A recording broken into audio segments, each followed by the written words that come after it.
Lucky news కి స్వాగతం. Rajiv National Trade union జిల్లా అధ్యక్షుడిగా తురాల శ్రీనివాస్ యాదవ్. దేశానికి రైతులు సైనికులు ఎంత అవసరమో కార్మికుల అవసరం అంతే ఉంది. యాజమాన్యాలకు ఉపయోగపడే జీవో 27ను రద్దు చేయాలి. యూనియన్ వ్యవస్థాపక అధ్యక్షుడు కోలా ప్రసాద్ వర్మ. రాజమహేంద్రవరం దేశానికి రైతులు సైనికులు ఎంత అవసరమో కార్మికుల అవసరం అంతే ఉందని, కానీ కార్మికులకు సరైన గుర్తింపు లేదని Rajiv National Trade Union Congress RNTUC వ్యవస్థాపక అధ్యక్షుడు కోలా ప్రసాద్ వర్మ ఆవేదన వ్యక్తం చేశారు. రాజమండ్రి ప్రెస్ క్లబ్లో శుక్రవారం ఆయన మీడియా సమావేశం ఏర్పాటు చేశారు. ఈ సందర్భంగా యూనియన్ తూర్పుగోదావరి జిల్లా అధ్యక్షుడిగా తురాల శ్రీనివాస్ యాదవ్ని నియమించినట్లు ప్రకటించి నియామక పత్రాన్ని అందజేశారు. అనంతరం కోలా ప్రసాద్ వర్మ మాట్లాడుతూ శ్రీనివాస్ యాదవ్ అన్ని రంగాల్లో అనుభవం ఉన్నవాడని, ఏదో ఒక మంచి పని చేయాలని తలంపు ఉన్నవాడని కొనియాడారు. స్థానికంగా ఈ జిల్లాలో ఎన్నో పరిశ్రమలు ఉన్నాయని, వాటిలో పనిచేసే కార్మికులకు ఎన్నో సమస్యలు ఉన్నాయని, వారందరికీ శ్రీనివాస్ యాదవ్ న్యాయం చేయగలడనే నమ్మకంతో జిల్లా అధ్యక్షుడిగా నియమించామని అన్నారు. కార్మిక చట్టం బలంగా ఉంది, కానీ ప్రభుత్వాలు ఆ చట్టాన్ని బంధించేశాయని, ఉదాహరణకు ఏ కార్మిక సంఘాలకు తెలియకుండా గుట్టు చప్పుడుగా 2016లో అప్పటి ప్రభుత్వం జీవో నెంబర్ 27 ఇచ్చిందని, ఆ జీవో సంఘటిత అసంఘటిత కార్మికులకు పనికి తగ్గ జీతం లేకుండా యాజమాన్యానికి ఉపయోగపడుతుందని ఆయన అన్నారు. ప్రజలు దీనిని అర్థం చేసుకోవాలని ఆయన కోరారు. కార్మికుల శ్రమ దోపిడీ జరుగుతున్నా ఎవరూ ఏమీ చేయలేని స్థితిలో ఉన్నారని కోలా ప్రసాద్ వర్మ ఆవేదన వ్యక్తం చేశారు. ఈ జీవో రద్దు చేయాలని కోర్టు ద్వారా పోరాటం చేయనున్నట్లు ఆయన చెప్పారు. కార్మికులకు ఈ సమస్యలు దేశవ్యాప్తంగా ఉన్నాయని, ఈ చట్టాలపై పార్లమెంటు సమావేశాల్లో చర్చకు రావాలని ఆయన కోరారు. తాను రాజీవ్ గాంధీ అభిమానిగా, కాంగ్రెస్ పార్టీ కార్యకర్తగా 35 సంవత్సరాల అనుభవంతో ఈ Rajiv National Trade Union Congress ఏర్పాటు చేసి కాంగ్రెస్ పార్టీ నుంచి బయటకు వచ్చానని, తప్పకుండా మార్పు తీసుకురావడం జరుగుతుందని కోలా ప్రసాద్ వర్మ చెప్పారు. యూనియన్ రాజమండ్రి నగర అధ్యక్షుడిగా ములపర్తి అశోక్ కుమార్ను నియమిస్తూ ఆయన నియామక పత్రాన్ని అందించారు. అదేవిధంగా మా ఈ యొక్క రాజీవ్ నేషనల్ ట్రేడ్ కాంగ్రెస్ స్టేట్కి అయితే మీరు వల్లూరి రామ్మోహన్ రావు గారు వీరు కూడా ఈ వ్యవస్థలో మంచి అనుభవం ఉన్నవారు.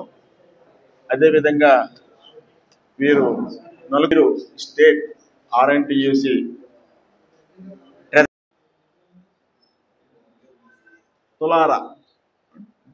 తుర్ల శ్రీనివాస్ యాదవ్ గారిని నియామకం చేసాం.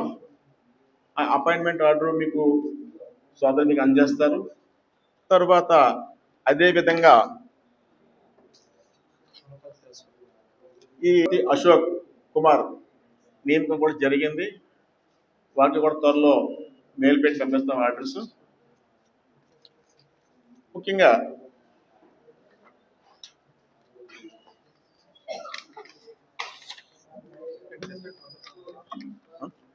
దీని ఉద్దేశం ముఖ్యంగా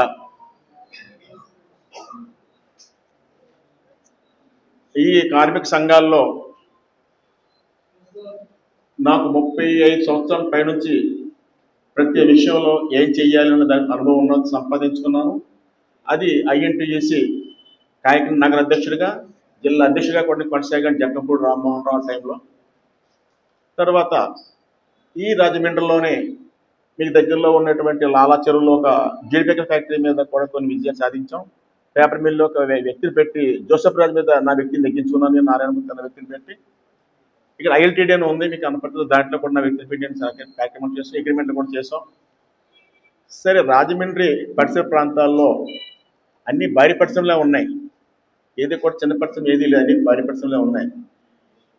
ముఖ్యంగా ఈ కార్మికుడి చట్టాలు, కార్మికుడు ఉన్నటువంటి అవగాహన పూర్తిగా కార్మికుడికి తెలియదు లేదు పాపం. దానికి కారణం వచ్చామా, పని చేసుకున్నామా, పోయామా అని తప్పించి ఇతర విషయం తెలియదు. వాళ్ళు సరైన మార్గంలో పెట్టాలి అంటే కనుక కార్మిక సంఘం అంటే కనుక వాళ్ళకున్నటువంటి నష్టాలు ఏ విధంగా చేకూర్చుకోవాలి, ఏ విధంగా దాన్ని సాధించుకోవాలంటే కార్మిక చట్టం తెలుసుకోవాలంటే దానికి నాయకుడు కావాలి. అందుకే శ్రీనివాస్ యాదవ్ గారిని కరెక్ట్ అయిన వ్యక్తిగా నేను గుర్తించుకున్నాను.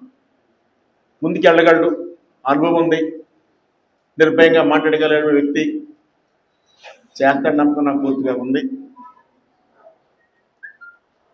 ఈ దేశానికి రైతు ఎంత ముఖ్యమో, ఒక సైనికుడు ఎంత ముఖ్యమో అంతకన్నా 100 రెట్లు కార్మిక వ్యవస్థ ముఖ్యం నా ఉద్దేశంలో. ఏ వ్యవస్థలైనా సరే ఒక కార్మికుడు అన్నవాడు లేకపోతే కనుక అది పుట్టి పడిపోవడం ఖాయం. ఎంత భారీ పరిశ్రమైనా సరే పుట్టి పడిపోవడం ఖాయం.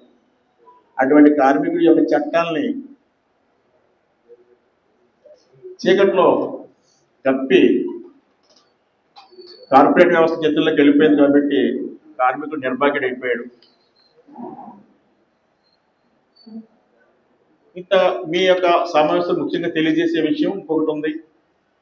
పట్టుకొచ్చాడు కార్మిక వ్యతిరేకం యాజమాన్యం అనుకూల జీవో నెంబర్ 27.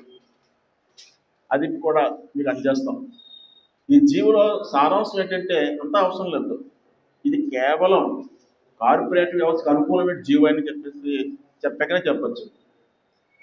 ఏ అధికారి కూడా అసిస్టెంట్ కమిషనర్ లేబర్ దగ్గర నుంచి కమిషనర్ లేబర్ వరకు కూడా ఎవరు కూడా ఏ పరిశ్రమకి ఏ మాల్స్కి వెళ్ళి ఎటువంటి ఇన్స్పెక్షన్ చేయకూడదు, ఎటువంటి కేసులు పెట్టకూడదు. అదేవిధంగా ఇన్స్పెక్టర్ ఆఫ్ ఫ్యాక్టరీస్ ఉన్నారు, వాళ్ళకి సేమ్ జీవో. కంపెనీకి వెళ్ళకూడదు, చెక్ చేయకూడదు, కేసు పెట్టకూడదు. ఏదైనా కార్మికుడికి ప్రమాదం జరిగినా నష్టం కలిగినా ఆ కార్మికుడు ఒక కాగితంలో వ్రాతపూర్వకంగా అధికారికి తెలియజేస్తే, ఆ అధికారి పై అధికారికి తెలియజేస్తే వాడు పర్మిషన్ ఇస్తే ఇది కేసు చెయ్యాలన్నది ఈ జీవో యొక్క సారాంశం. ఈ జీవో యొక్క సారాంశం ఇది కూడా సోదరులు మీకు అందజేస్తారు. ఇంత దౌర్భాగ్యమైనటువంటి జీవోల మీద ఇంత దౌర్భాగ్య పరిస్థితిలో మనం బతికేస్తున్నామని చెప్పేసి నా ఉద్దేశం. ఇది పక్కన పెడితే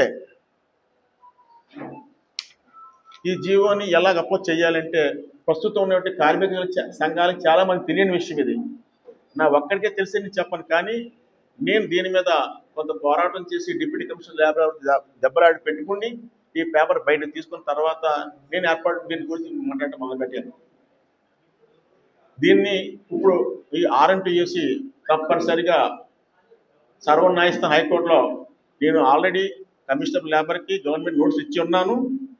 దీన్ని బేస్ చేసుకుంది ఈ యొక్క విషయాన్ని ఈ యొక్క జీవోని రద్దు చేయమని చెప్పి హైకోర్టులో పిల్లి కూడా వేయడానికి సిద్ధంగానే ఉన్నాము. ఇది ఆర్ఎంటీసీ చేస్తుంది. ఇది కొన్ని లక్షల మంది కార్మికులకి ఇది ఉపయోగపడే ఒక వజ్రాయుధం లాంటిది.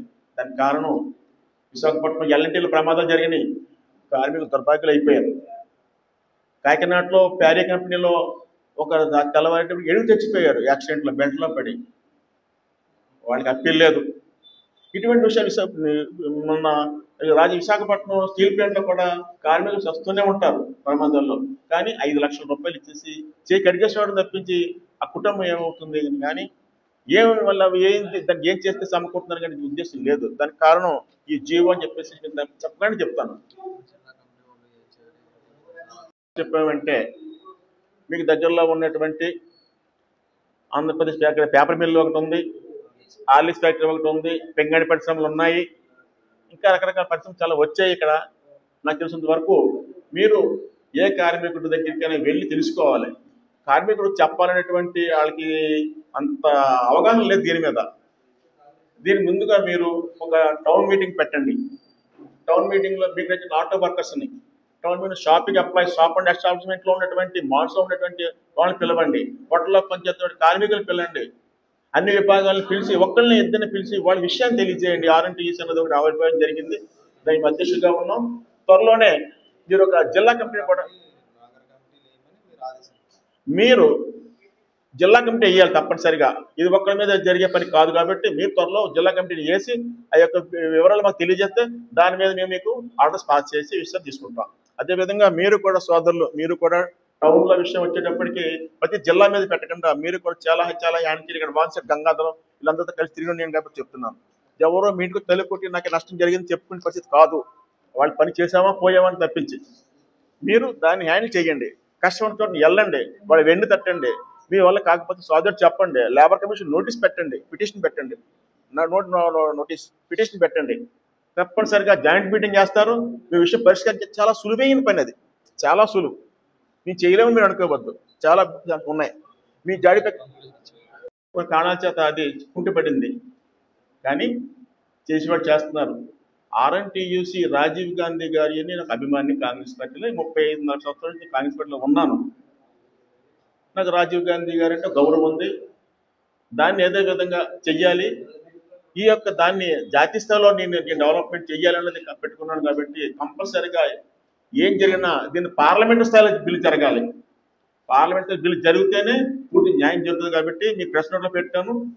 అది జరగాలని చెప్పేసి నా ఉద్దేశం. దీన్ని రాజీవ్ నేషనల్ ట్రేడింగ్ కాంగ్రెస్ని కాంగ్రెస్ పార్టీలో ఆవిర్భావం చేయడానికి మేము ఆల్రెడీ పెట్టే ఉన్నాం.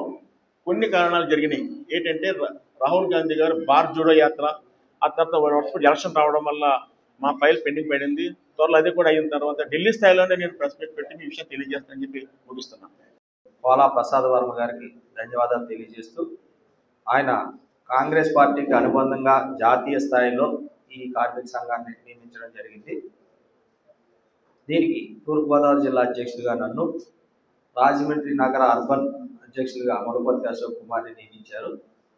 ఆయన సూచనల మేరకు కార్మికుల యొక్క కష్ట నష్టాల గురించి వాళ్ళ యొక్క పోరాటాలు చేస్తూ కార్మికులకు న్యాయం చేసే విషయంలో మేము ముందుకెళ్తామని దీని మూలంగా తెలియజేస్తున్నాము.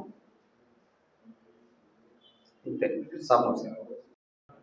నేషనల్ అధ్యక్షుడైన కోలా ప్రసాద్ వర్మ గారు ఈరోజు నన్ను నగర అధ్యక్షుడిగా అర్బన్కి నన్ను నియమించడం నాకు ఎంతో సంతోషకరంగా ఉంది. అలాగే కార్మికుల పట్ల కొంత అవగాహన ఉంది నాకు. ఈ అవగాహనతోనే నేను ప్రసాద్ గారి ఆదేశాల మేరకు నేను ఆర్ఎన్టీసీ అనుబంధ సంస్థలో ఉన్నాను. దాని నిమిత్తం నేను ఏ విధమైన కమిటీలు వేసి ముందుకు వెళ్ళాలన్నది త్వరలో నిర్ణయించుకొని మీ అందరికీ తెలియజేస్తాను. Thank you.